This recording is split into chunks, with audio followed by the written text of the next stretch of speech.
La mirada de Dafne Reverte se clavó en los ojos del duque Mateo de Valderón, mientras sus dedos temblorosos desabrochaban los botones de su vestido. El fuego de la chimenea proyectaba sombras danzantes sobre las paredes de la cabaña, testigos silenciosos de un encuentro prohibido.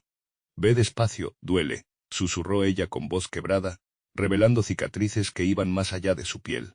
Mateo contuvo la respiración, consciente de que cada caricia podía despertar fantasmas del pasado. Sus manos, acostumbradas a la autoridad de un título nobiliario, ahora se movían con la delicadeza de quien toca una reliquia sagrada. El viento azotaba los cristales de la ventana, como si la tormenta exterior quisiera competir con la que rugía en sus corazones, mientras el secreto que los separaba seguía latente entre sus cuerpos que anhelaban sanarse mutuamente. El salón de baile de la mansión Valderón resplandecía bajo la luz de cientos de velas. La aristocracia de la provincia celebraba el regreso del duque Mateo tras 2 años en la capital. Vestidos de seda y uniformes militares se mezclaban en una danza de colores y poder. Mateo de Valderón, con sus 30 años recién cumplidos, observaba la escena desde una esquina. Su rostro, marcado por una cicatriz que cruzaba su mejilla izquierda, mantenía la expresión seria que todos esperaban del nuevo duque. Fue entonces cuando la vio. Dafne Reverte, viuda del barón de Altamira, entraba al salón con un vestido negro que contrastaba con la palidez de su piel. Sus ojos, del color del ámbar, recorrieron la estancia hasta encontrarse con los de Mateo. El tiempo pareció detenerse. 5 años habían pasado desde la última vez que estuvieron frente a frente, desde aquella noche en que todo cambió para ambos.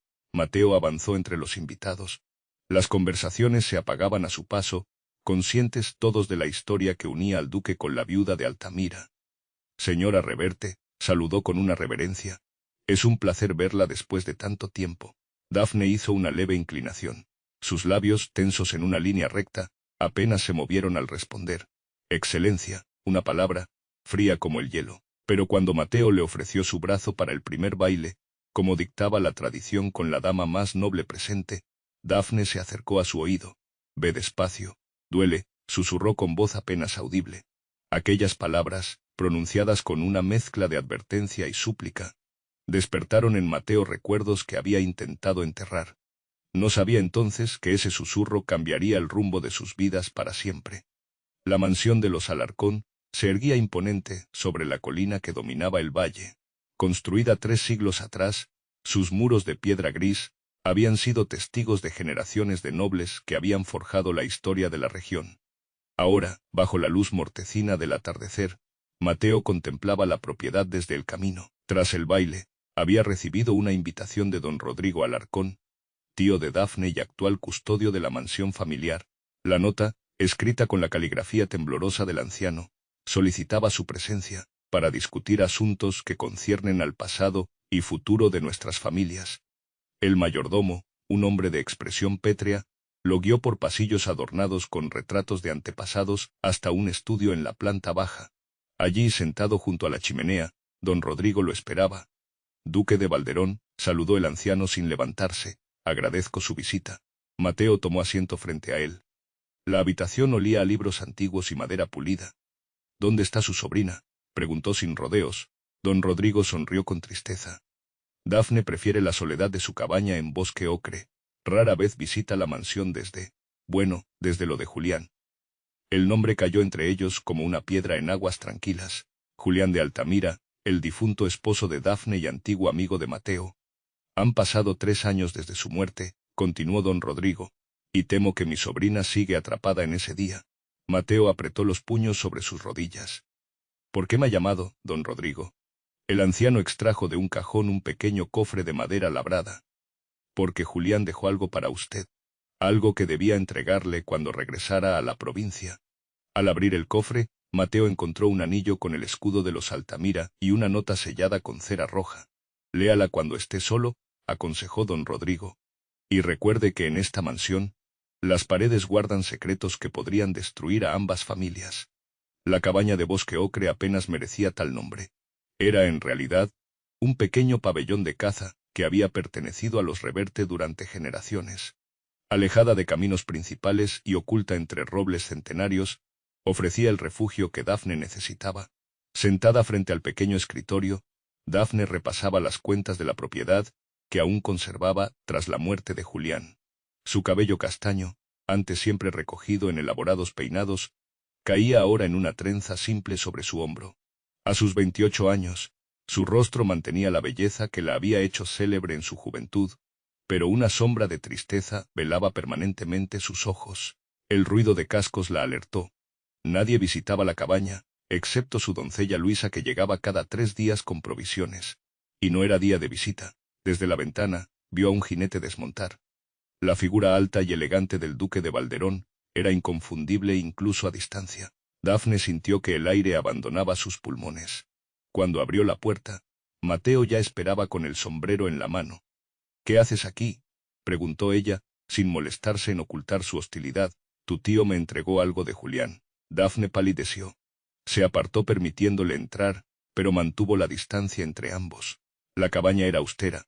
Una sala con chimenea, un pequeño dormitorio y una cocina. En las paredes, algunos dibujos a carboncillo revelaban el talento artístico que Dafne había cultivado desde niña.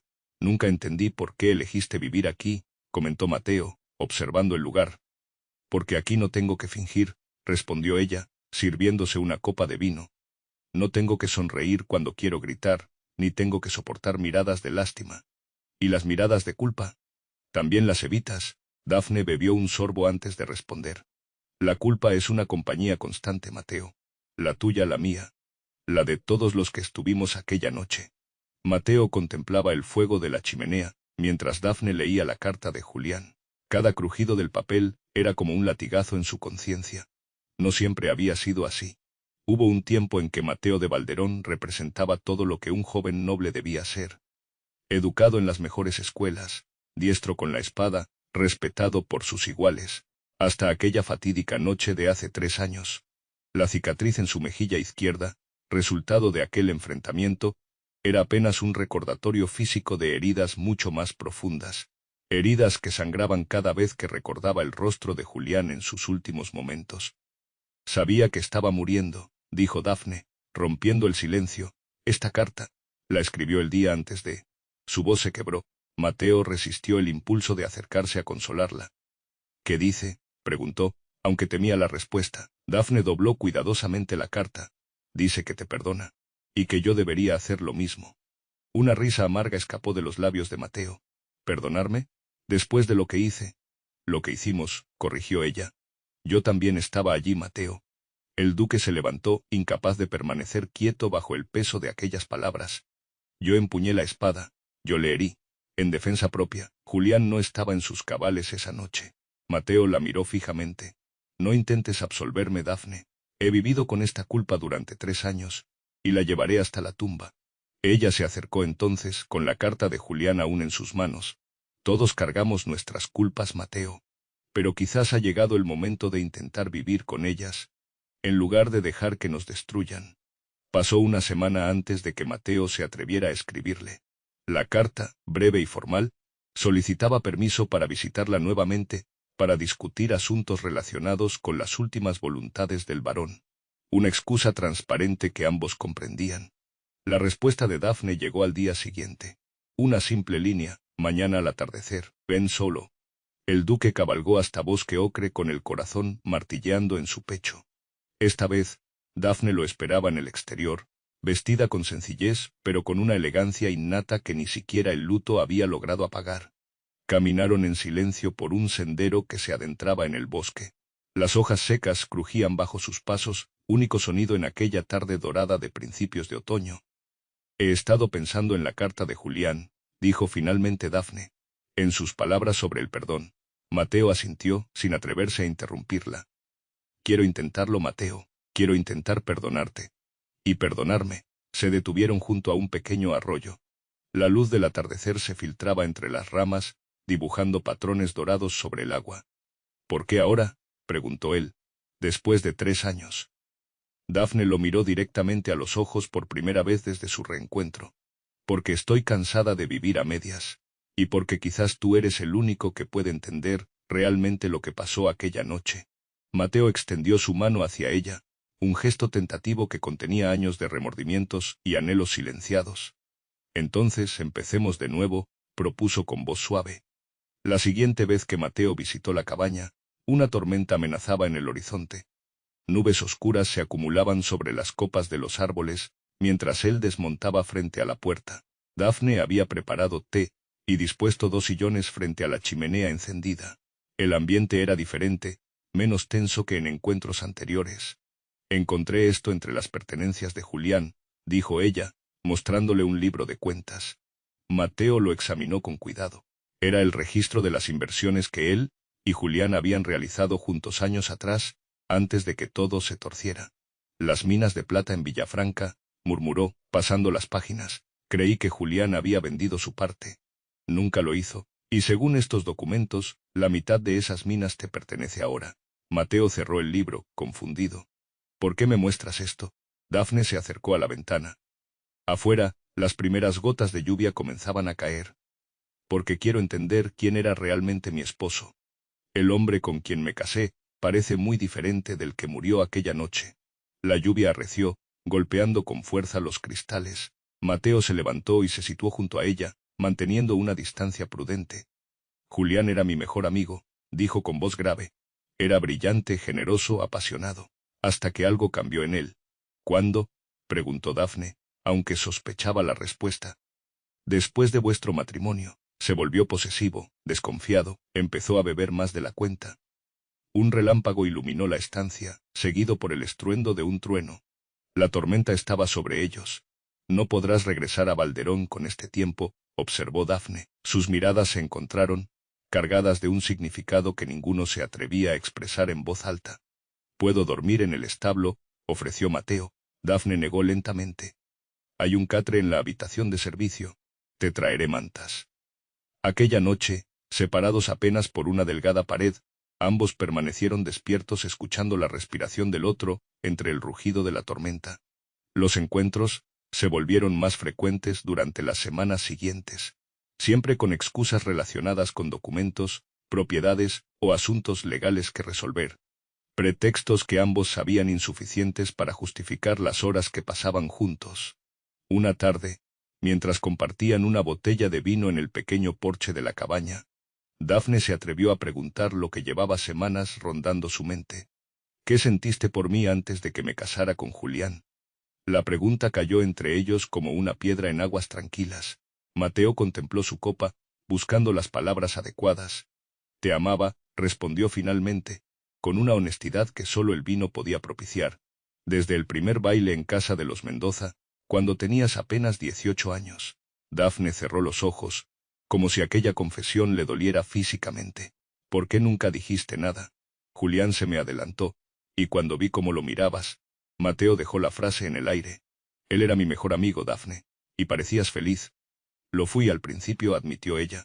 Julián era encantador, atento. Me hacía sentir especial. El sol comenzaba a ocultarse, tiñendo el cielo de tonos rojizos y dorados que se reflejaban en sus rostros. ¿Cuándo cambió? Preguntó Mateo suavemente. Daphne se sirvió más vino antes de responder. Poco a poco. Primero fueron pequeños comentarios sobre mi ropa, sobre con quién hablaba en las fiestas.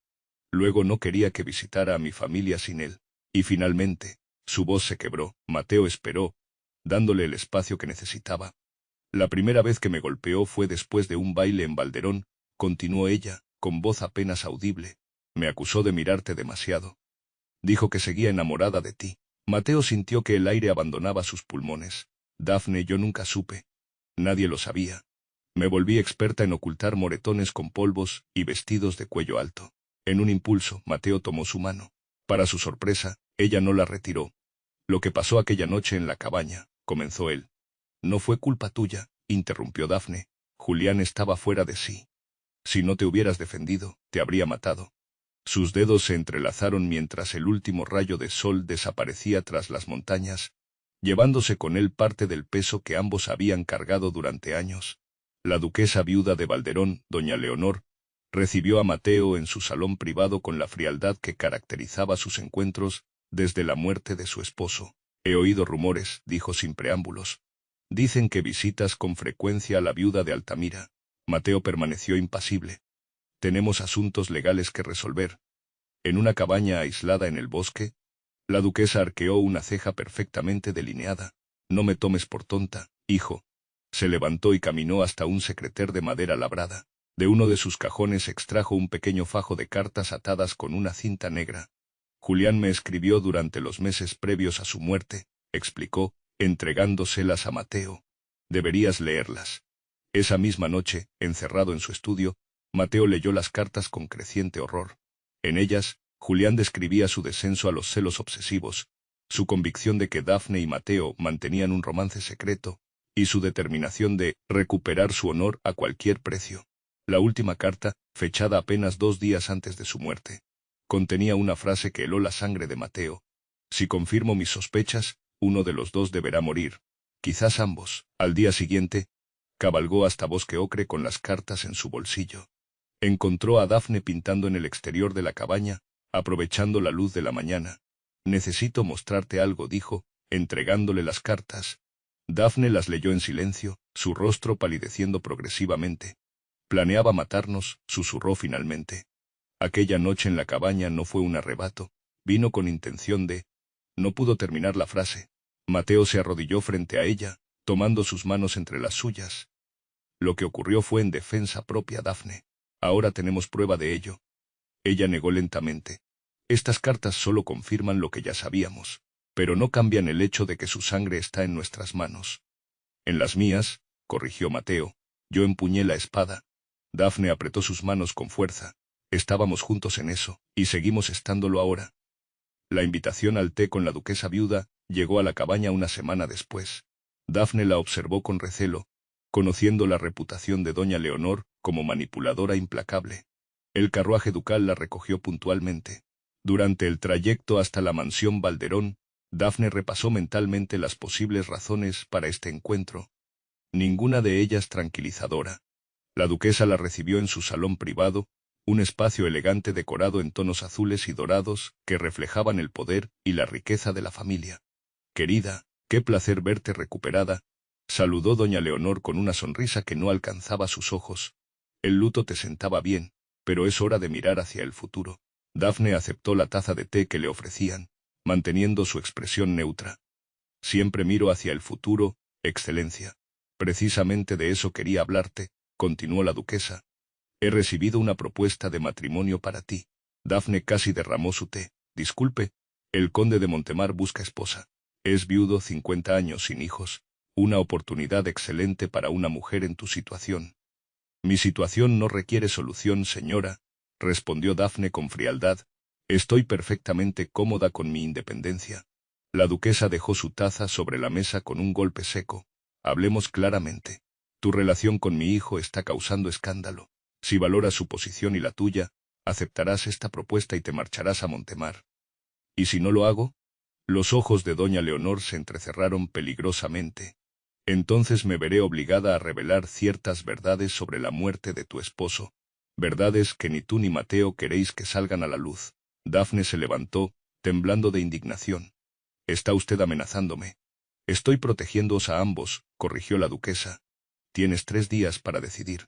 Esa noche Dafne no pudo dormir. La amenaza de la duquesa viuda resonaba en su mente mientras daba vueltas en la cama, atormentada por recuerdos que creía haber enterrado.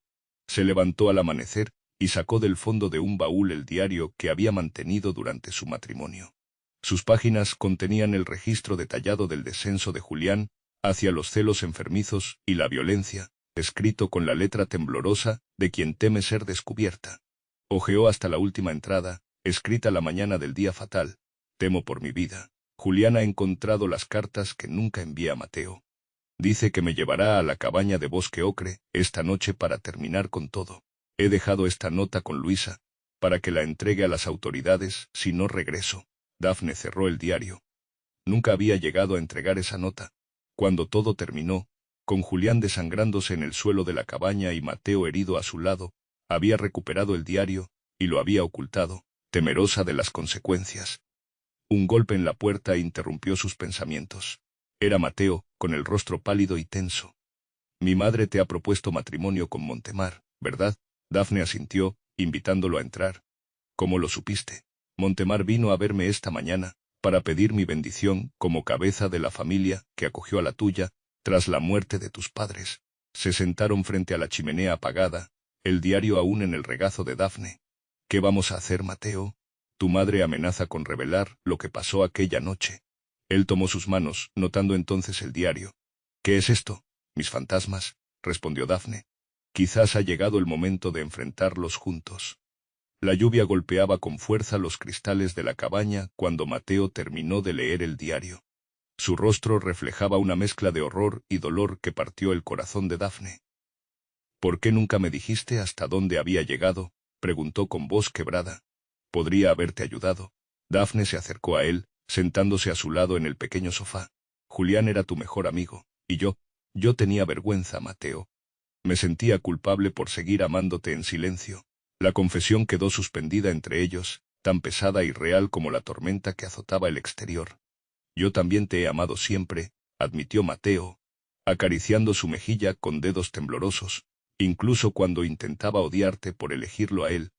Sus rostros se acercaron, guiados por un anhelo contenido durante demasiado tiempo. Cuando sus labios se encontraron, fue como si algo se rompiera y sanara simultáneamente dentro de ambos. El beso, tímido al principio, se volvió más intenso. Las manos de Mateo recorrieron la espalda de Dafne, atrayéndola hacia sí, pero cuando intentó desabrochar los botones de su vestido, ella se tensó. Ve despacio, duele, susurró contra sus labios. Mateo se apartó ligeramente confundido. No quiero lastimarte. No es eso, explicó ella, tomando su mano y guiándola hacia su costado. San las cicatrices. Julián me las dejó la última vez la noche antes de morir. Bajo la tela del vestido, Mateo pudo sentir el relieve de antiguas heridas. Con infinita ternura, desabrochó los botones uno a uno, revelando las marcas que surcaban la piel de Dafne. Eres hermosa, murmuró, besando cada cicatriz como si pudiera borrarlas. Y eres fuerte, más fuerte de lo que Julián o yo jamás seremos. Dafne cerró los ojos, permitiéndose por primera vez en años sentirse verdaderamente segura. Amaneció con una claridad que parecía irreal, después de la tormenta de la noche anterior. Dafne despertó envuelta en los brazos de Mateo, su cuerpo cálido contra el suyo bajo las sábanas de lino. Por un momento, el miedo la paralizó. Imágenes de Julián, de sus arrebatos de celos, de la violencia que seguía a sus momentos de intimidad, amenazaron con ahogarla. Pero entonces Mateo abrió los ojos y la miró con tal ternura que las sombras retrocedieron. Buenos días, susurró él, besando su frente con delicadeza. Buenos días, respondió Dafne, sorprendida por la naturalidad con que las palabras brotaban de sus labios. Se vistieron en un silencio cómplice, intercambiando miradas y sonrisas que hablaban más que cualquier palabra. Mientras Dafne preparaba té en la pequeña cocina, Mateo encendió el fuego en la chimenea. Tenemos que hablar sobre lo que haremos, dijo finalmente él, aceptando la taza que ella le ofrecía. Dafne asintió, sentándose a su lado. Tu madre no cederá, y el conde de Montemar espera una respuesta. No te casarás con él, afirmó Mateo con vehemencia. No permitiré que te sacrifiques así. ¿Y qué alternativa tenemos? Si la duquesa revela lo que pasó aquella noche. Mateo tomó sus manos entre las suyas. Podríamos contar la verdad. Mostrar tu diario. Las cartas que Julián escribió a mi madre. Probar que fue defensa propia. Dafne negó lentamente. El escándalo destruiría a ambas familias, tu posición como duque. No me importa el ducado si no puedo tenerte a mi lado, interrumpió él. Se miraron largamente, conscientes de lo que estaba en juego. Finalmente, Dafne se inclinó y lo besó, un beso que contenía promesas y decisiones. Encontraremos una solución, murmuró contra sus labios. Juntos. Aquel beso selló un pacto silencioso, curando heridas que habían permanecido abiertas demasiado tiempo. La carta llegó 3 días después, tal como había prometido la duquesa viuda. El sobre, sellado con el escudo de los Montemar, pesaba en las manos de Dafne, como si contuviera plomo en lugar de papel. Estimada señora Reverte, comenzaba con caligrafía elegante pero impersonal, me honraría que considerara mi propuesta de matrimonio. Las condiciones serían las siguientes. Dafne leyó los términos con creciente indignación. El conde ofrecía protección y respetabilidad, a cambio de que ella aportara sus propiedades al matrimonio y le diera herederos. La carta concluía solicitando una respuesta en una semana. Mateo encontró a Dafne en el porche de la cabaña, la carta arrugada en su puño. ¿Tan malo es?, preguntó, sentándose junto a ella. Quiere mis tierras y mi vientre, respondió con amargura. Lo demás parece irrelevante. Mateo tomó la carta y la leyó rápidamente, su rostro endureciéndose con cada línea. No responderás a esto, dijo finalmente, devolviendo la carta. Tengo un plan. Dafne lo miró con curiosidad. ¿Qué plan? He estado investigando. Existe una cláusula en el testamento de mi padre que mi madre desconoce. Una que me permite ceder parte de las propiedades ducales a quien yo elija, sin su consentimiento. ¿Y eso cómo nos ayuda? Mateo sonrió, tomando sus manos. Porque voy a cederte la mansión de verano en la costa. Estarás fuera del alcance de mi madre y de Montemar, con independencia económica, mientras yo resuelvo la situación aquí. ¿Me estás pidiendo que huya? Preguntó Dafne, frunciendo el ceño. Te estoy pidiendo que nos des tiempo. La decisión estaba tomada. Dafne partiría al amanecer hacia la mansión costera de los Valderón, escoltada por hombres de confianza de Mateo. Pasarían semanas, quizás meses, antes de que pudieran reunirse de nuevo. Aquella noche, mientras empacaba sus escasas pertenencias, cada objeto parecía contener memorias que se resistían a ser abandonadas. Los dibujos en las paredes, el pequeño escritorio donde había escrito su diario, la chimenea frente a la que habían compartido confesiones y silencios. Mateo llegó al anochecer, trayendo consigo los documentos que transferían la propiedad de la mansión costera a su nombre. Todo está arreglado, dijo, entregándole los papeles. El administrador tiene instrucciones de proporcionarte lo que necesites. Dafne dejó los documentos sobre la mesa sin mirarlos. ¿Estamos haciendo lo correcto, Mateo? ¿No sería más honesto enfrentar a tu madre con la verdad? Él se acercó y la abrazó por la espalda, apoyando su barbilla en el hombro de Dafne. Mi madre es implacable. Utilizaría cualquier escándalo para separarnos definitivamente. Pero separarnos es exactamente lo que estamos haciendo, señaló ella, girándose para mirarlo. Solo temporalmente, prometió Mateo. Necesito asegurar mi posición legalmente antes de desafiarla abiertamente. Se besaron con la desesperación de quienes saben que el tiempo se escurre entre sus dedos. Cada caricia, cada susurro, intentaba grabar en la memoria la presencia del otro para los días de separación que vendrían. Esa noche, hicieron el amor frente a la chimenea, sus cuerpos dibujando sombras danzantes en las paredes de la cabaña. No hubo prisa ni dolor, solo la entrega total de dos personas que habían encontrado finalmente el camino de regreso el uno al otro. Te encontraré, prometió Mateo, cuando el sueño comenzaba a vencerlos, sin importar cuánto tiempo tome. Mientras Dafne viajaba hacia la costa, Mateo ponía en marcha la segunda parte de su plan. Convocó a su abogado, don Sebastián Olmedo, hombre de absoluta confianza que había servido a los Valderón durante décadas. Necesito revisar todas las cláusulas del testamento de mi padre, explicó en la privacidad de su estudio, especialmente aquellas relacionadas con las condiciones para asumir el control total del ducado. Don Sebastián, un anciano de mirada aguda, asintió gravemente. Vuestro padre previó posibles desacuerdos con la duquesa viuda, respondió, extrayendo un documento sellado de su maletín. Este es un codicilo que añadió a su testamento semanas antes de morir. Solo debía mostrarlo cuando fuera absolutamente necesario. Mateo leyó el documento con creciente asombro. Su padre, aparentemente consciente del carácter manipulador de su esposa, había establecido que Mateo podría asumir control completo del ducado sin la supervisión de la duquesa viuda, si contraía matrimonio con una mujer de noble cuna y reputación intachable. Esto cambia todo, murmuró, repasando las líneas una vez más. Mi madre conoce este codicilo. No, excelencia. Vuestro padre fue muy específico al respecto. Mateo se levantó, su mente trabajando a toda velocidad. Necesito que prepares los documentos necesarios para reclamar el control total del ducado.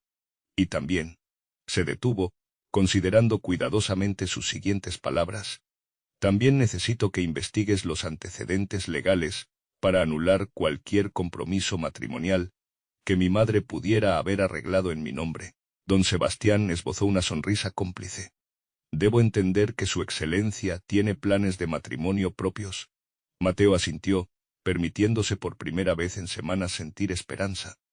Con la única mujer que siempre debió estar a mi lado. Los documentos estarán listos en 3 días, prometió el abogado. Mientras tanto, sugiero discreción absoluta. Por supuesto, concordó Mateo. Mi madre no debe sospechar nada hasta que todo esté preparado. La mansión costera de los Valderón se alzaba sobre un acantilado, desafiando al mar embravecido que azotaba las rocas abajo. Dafne contemplaba la tormenta desde la ventana de su habitación, preguntándose si Mateo también estaría observando el mismo cielo tempestuoso a kilómetros de distancia. Llevaba 2 semanas en aquel exilio dorado. La mansión era hermosa, el personal atento, pero la soledad pesaba sobre ella como una losa. Las únicas noticias de Mateo llegaban en forma de breves notas codificadas que apenas revelaban sus movimientos. Un relámpago iluminó la habitación, seguido por el estruendo de un trueno que pareció sacudir los cimientos de la casa.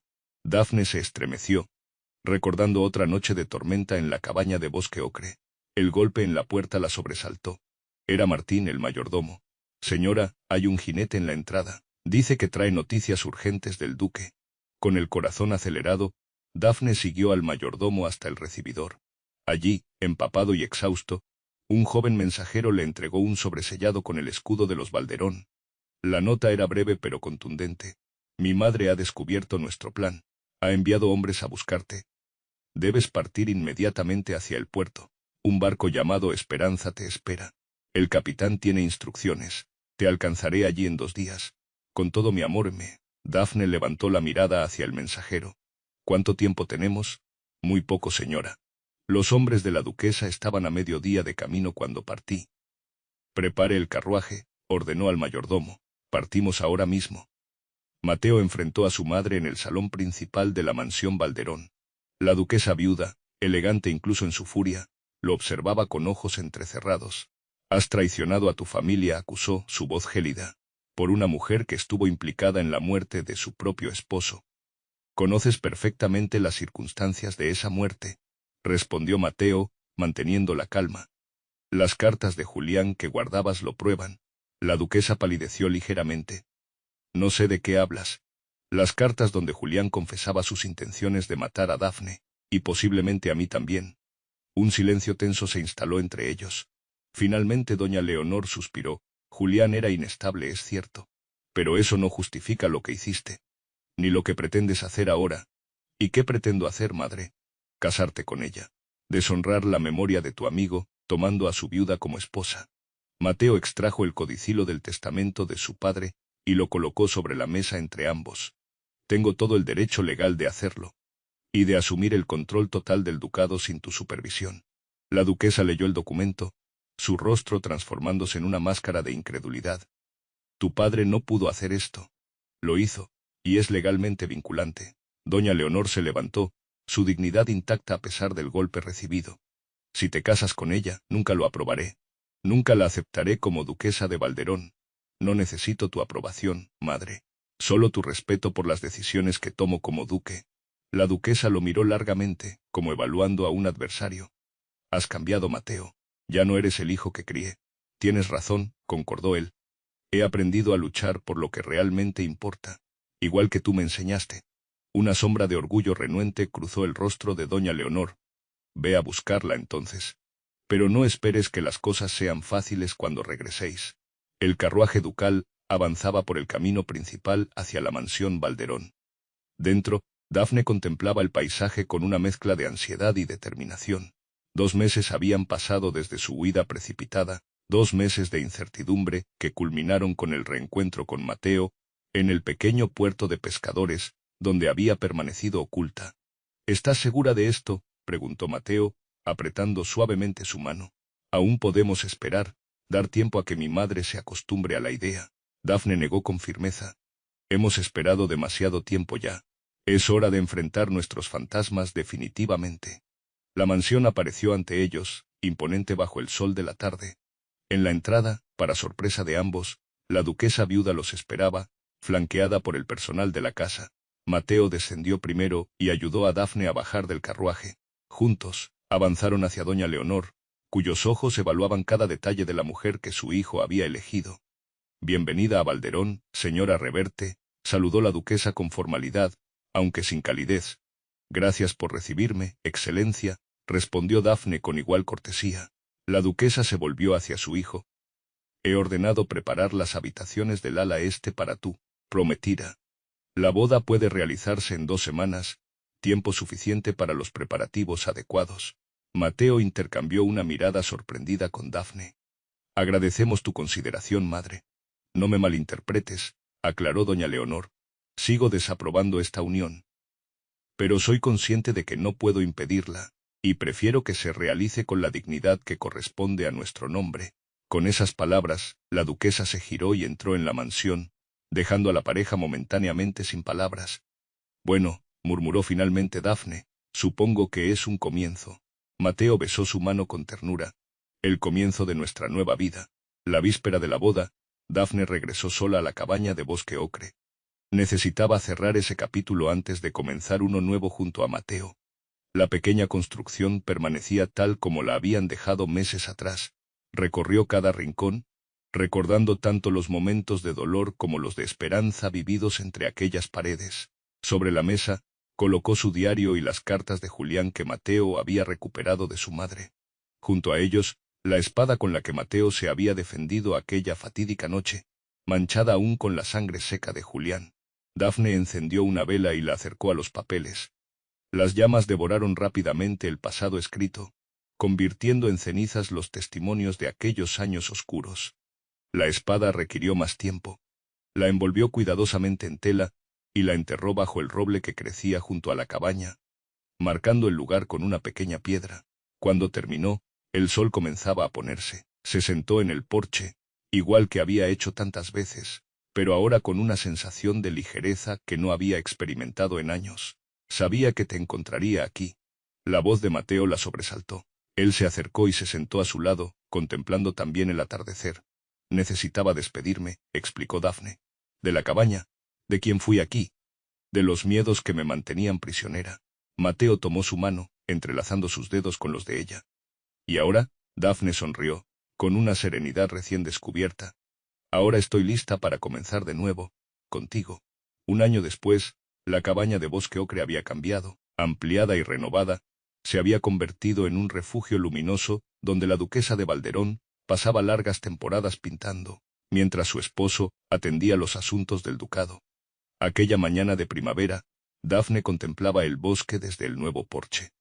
Su mano descansaba inconscientemente sobre su vientre, donde crecía la nueva vida que pronto completaría su felicidad. Mateo apareció a caballo, regresando de su visita matutina a las aldeas cercanas. Al verla, su rostro se iluminó con la sonrisa que reservaba solo para ella. ¿Cómo están mis amores?, preguntó, abrazándola por la espalda. Impacientes por verte, respondió ella, girándose para besarlo. La relación con la duquesa viuda seguía siendo tensa, pero el anuncio del embarazo había suavizado algo las asperezas. Doña Leonor, pragmática como siempre, había decidido que un heredero para el ducado bien valía una tregua. ¿Has pensado ya en nombres?, preguntó Mateo, acariciando su vientre. Dafne asintió. Si es niña, me gustaría llamarla Esperanza, por el barco que te llevó a salvo al puerto.